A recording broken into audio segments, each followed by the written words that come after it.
هاي شحاطة تايلندي، من تتعب نقص السقف تصير بهالشكل هذا. هسه ثاني نفس الشكل. هذا سوبر شبك، 3 سيوف رصف، واحد مقالب بعدين شبك، 11 ساف، 1 2 3 4 5 6 7 8 9 10 11. واحد رصف من ضمن العيون، يعني بكل عين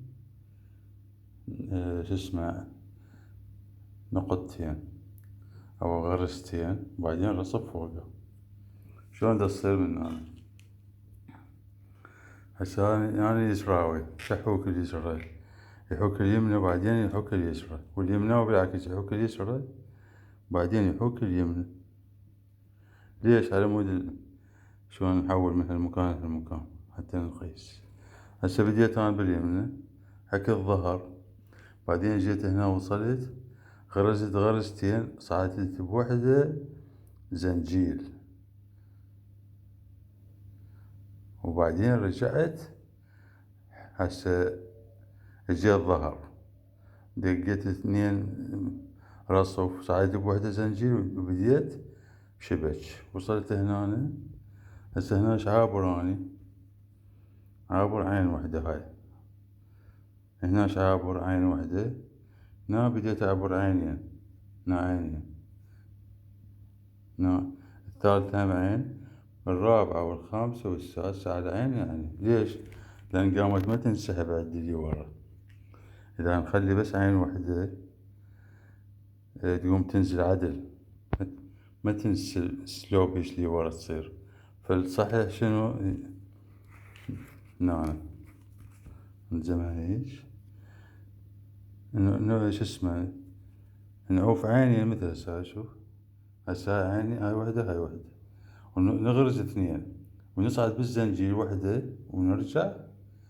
يعني روح رد هذا الشبش، روح رد ما بي ميزانية ببطنه، ماكو خيوط ببطن، روح رد فيصيرن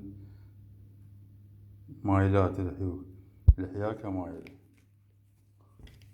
هاي قياس 42. قبل ما أعرف شو اسمه ايش قد أضيف منه أنا وإيش قد أضيف منه، يعني سويتها بالصدفة طلعت هالشكل، لأن خاف تجولق أو تصير مثلا ناعمة. جت تجي نصبتها زينة. شو اسمه زاد عندنا بكرتين هسه، يعني من تتقطع هاي عند احتياط راسين أحوش، تصير 2 ب2000 انحاكت. هاي سنارة ومغرز، تكمل عندي قيوة صيفي.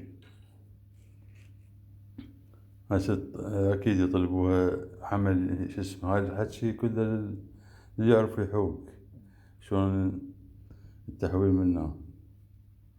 نعيد الكلام، نعوف عينين، نترك نغرز عينين، نصعد بالزنجيل عين. هسه نصعد بالزنجيل صارت هيج. إذا صعدنا بالزنجيل عينين وبعدين نغرز على البطن، يعني هسه هاي الحياكة صايرة ظهر وبطن، ظهر وبطن، ظهر وبطن، 11 ساف. سلامتكم.